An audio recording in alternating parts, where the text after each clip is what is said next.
बड़ी खबर आपको बता दें। देखिए, पटना में दिन दहाड़े कोचिंग क्लास से लौट रही 9वीं क्लास की छात्रा को अपराधियों ने गोली मारकर गंभीर रूप से घायल कर दिया और अपराधी फरार हो गया। पूरा मामला पास में लगे एक सीसीटीवी कैमरे में कैद हो गया। ये तस्वीरें भी हम आपको दिखाएंगे। पटना की यह घटना है। पटना जहां पर लगातार राजनीतिक उथल पुथल मची हुई है और उस बीच कानून व्यवस्था का क्या हाल है वो हम आपको बता रहे हैं। पटना में दिन दहाड़े कोचिंग क्लास करके लौट रही 9वीं क्लास की छात्रा को अपराधियों ने गोली मारकर गंभीर रूप से घायल कर दिया और उसके बाद अपराधी वहां से फरार हो गया। पूरा मामला पास में लगे सीसीटीवी कैमरे में कैद हो गया है। बड़ी खबर इस वक्त हम आपको पटना से दे रहे हैं, जहां पर एक छात्रा कोचिंग से निकली, अपनी पढ़ाई पूरी करके कोचिंग से निकली, वो घर की ओर जा रही थी और उसी दौरान एक अपराधी पहुंचता है और उसको गोली मार देता है। कोचिंग से लौट रही थी छात्रा, जिस वक्त उसके साथ यह हादसा हुआ उसे गोली मारी गई और गंभीर रूप से छात्रा घायल है और उसके बाद अपराधी वहां से फरार हो जाता है। पूरी घटना जो है वो सीसीटीवी कैमरे में कैद हो गई है। इस वक्त ये बड़ा अपडेट। एक तरफ नई सरकार का गठन होता है बिहार में, उसके बाद मंत्रिमंडल का गठन होता है, लेकिन लगातार सरकार के बीच आपस में ही जिस तरह की खींचतान मची हुई है, जिस तरह के आरोप प्रत्यारोप हो रहे हैं, उस बीच लग रहा है कि बिहार में कानून व्यवस्था जरूर ढीली पड़ती हुई नजर आ रही है।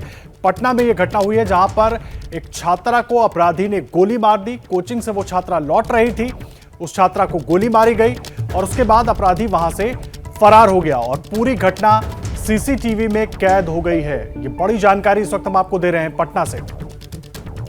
तस्वीरें हम आपको दिखा रहे हैं, सीसीटीवी फुटेज हम आपको दिखा रहे हैं किस तरीके से वो छात्रा कोचिंग से लौट रही थी। लाल कपड़े में, लाल ड्रेस में देख रहे हैं आप उस छात्रा को। पीछे एक अपराधी खड़ा हुआ है और जैसे ही छात्रा आगे जाती है वो अचानक बंदूक निकालता है और छात्रा पर फायर करके भाग जाता है। तस्वीरें आप देखिए, दिल दहला देने वाली तस्वीरें हैं। दिन दहाड़े इस घटना को अंजाम दिया गया है। आप अंदाजा लगाइए ऐसे में कौन सुरक्षित है कौन सुरक्षित नहीं है यह कह पाना बहुत मुश्किल है। छात्रा जैसे ही कोचिंग से निकलती है, एक बार फिर से इन तस्वीरों को देखिए। लाल कपड़े में ये छात्रा कोचिंग से निकली और बाहर वो अपराधी पहले से मौजूद है। छात्रा जैसे ही आगे जाती है, उसके पास कुछ झोले या बैग जैसा है, उसमें से वो बंदूक निकालता है और उस पर फायर कर देता है और उसके बाद वहां से भाग खड़ा होता है। प्रकाश कुमार हमारे सहयोगी हमारे साथ जुड़ गए हैं। प्रकाश, दिल दहला देने वाली तस्वीरें हैं, दिन दहाड़े इस तरह की घटना पटना में। देखिए, दिन दहाड़े और वो भी सुबह सुबह, जब कोचिंग करके ये छात्रा नाबालिग है, ये लौट रही थी कि गली में, सुनसान गली में पहले से ये बदमाश इंतजार कर रहा था और फिर उसने पीछे से गोली गर्दन के पास मारी, जिससे लड़की बुरी तरीके से घायल हो गई, वहीं गिर पड़ी। फिर अस्पताल ले जाया गया और अभी काफी क्रिटिकल कंडीशन है, इलाज चल रहा है। लेकिन सबसे हैरानी की बात यह है कि बेउर थाना की जो पुलिस है 1.5 घंटे बाद यहाँ पहुंची है, जिसको लेकर के जो घर वाले हैं वो भी काफी परेशान है और इंतजार हो रहा है कि सब कुछ मामला सामने आए, ये लड़का पकड़ा जाए, क्योंकि सीसीटीवी फुटेज में हर कुछ सामने है। उस लड़के की पहचान की जा रही है और उसे पकड़ने की कोशिश हो रही है। प्रकाश, बड़ा सवाल यह है, पिछले 2-3 दिनों से बिहार में जो कुछ हो रहा है, राजनीतिक माहौल जैसा बना हुआ है, क्या पुलिस जो है पटना की वो भी इन्हीं सब चीजों में फंसी हुई है? सुरक्षा व्यवस्था इतनी लचर क्यों दिख रही है? देखिए, ये तो बात सही है कि बेउर थाना अंतर्गत में जिस तरह की घटना हुई है, इसके पहले भी कई ऐसे कारोबारी हैं, प्रॉपर्टी डीलर हैं, उनको दिन दहाड़े सुन दिया गया और कुछ मामले ऐसे हैं जिसमें कि अदालत में भी काफी ज्यादा संज्ञान लिया है और पुलिस को कहा है कि इस इलाके में जो घटनाएं बढ़ी हैं उस पर क्यों नहीं कार्रवाई हो रही है, कहाँ लचर व्यवस्था है। ये हाईकोर्ट ने भी सवाल उठाए हैं एक मामले में। जी प्रकाश, आप नजर बनाकर रखिए, लगातार अपडेट आपसे लेते रहेंगे। प्रकाश कुमार हमारे सहयोगी पूरी जानकारी दे रहे थे इस घटना को लेकर। एक बार फिर से आपको सीसीटीवी की तस्वीरें दिखाते हैं। इन तस्वीरों को देखिए। लड़की कोचिंग से निकलती है, लाल ड्रेस में वो लड़की है जिसको घायल किया इस अपराधी ने फायरिंग करके और उसके बाद वो पहले से वहां मौजूद होता है। अपने झोले में से वो पिस्तौल निकालता है और सीधा उस लड़की पर फायरिंग कर देता है। गंभीर रूप से लड़की घायल है और उसके बाद वो वहां से फरार हो जाता है। और आप देख रहे हैं सड़क पर बगल में तमाम गाड़ियां आ जा रही हैं, लोग बाइक से आ जा रहे हैं, साइकिल से आ जा रहे हैं, रिक्शा, टेम्पो, सब कुछ चल रहा है और इस अपराधी को भागने का पूरा मौका मिला। एक तरीके से इसको पूरी जानकारी थी कि इसको कोई नहीं रोकेगा और उसके बाद वो यहां से भागकर फरार हो जाता है। और सबसे बड़ा सवाल बेउर थाना पुलिस पर खड़ा होता है। जिस तरह से प्रकाश कुमार हमारे वरिष्ठ को बता रहे थे कि 1.5 घंटे लग गए पुलिस को वहां पर पहुंचने में, यह सबसे बड़ा सवाल है। कई अहम सवाल खड़े होते हैं इस घटना के बाद। आखिर पटना की क्या सुरक्षा व्यवस्था, बिहार की सुरक्षा व्यवस्था इतनी लचर हो गई? पहले एक बार जरा इस वीडियो को देखिए, एक बार ये पूरा वीडियो आपको दिखाते हैं। आप इस लड़की को देख रहे हैं, लाल ड्रेस में ये लड़की आ रही है, ये लड़का पहले से यहाँ पर मौजूद है। ये झोले में से इसने पिस्तौल निकाली, इसके हाथ में एक बैग जैसा कोई चीज मौजूद था, उसमें से इसने पिस्तौल निकाली और फिर वो उस लड़की के ऊपर फायरिंग कर देता है। और उसके बाद देखिए वो लड़की वहीं गिर जाती है और ये यहां से सीधा फरार हो जाता है, सड़क पार करके निकल जाता है। सवाल ये है, दिन दहाड़े ये पूरी घटना हो जाती है, सड़क पर आप देख रहे हैं गाड़ियां चल रही हैं, लोग आ रहे हैं जा रहे हैं, लेकिन सुरक्षा व्यवस्था का जरा भी डर इस अपराधी के मन में नहीं था।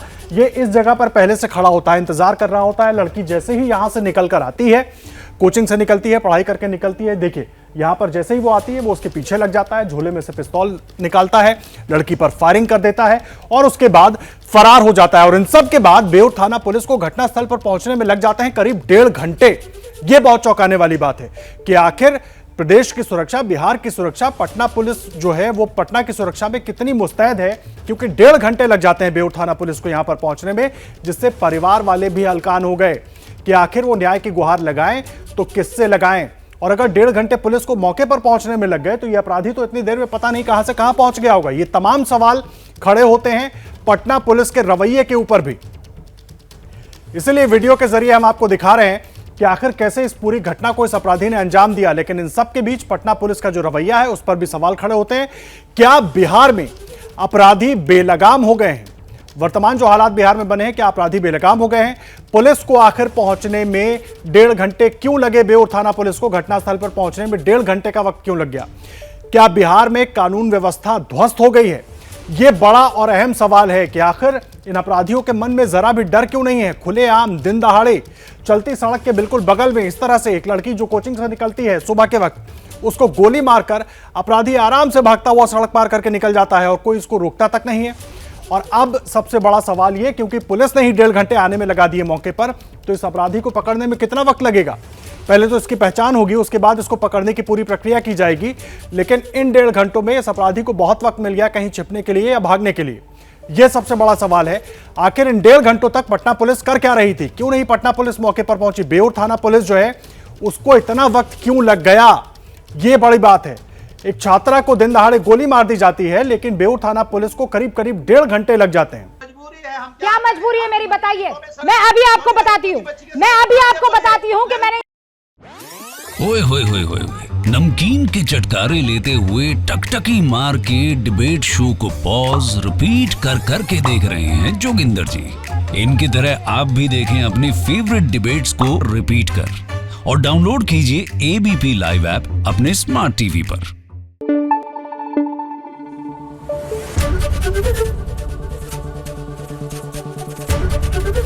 एबीपी न्यूज आपको रखे आगे।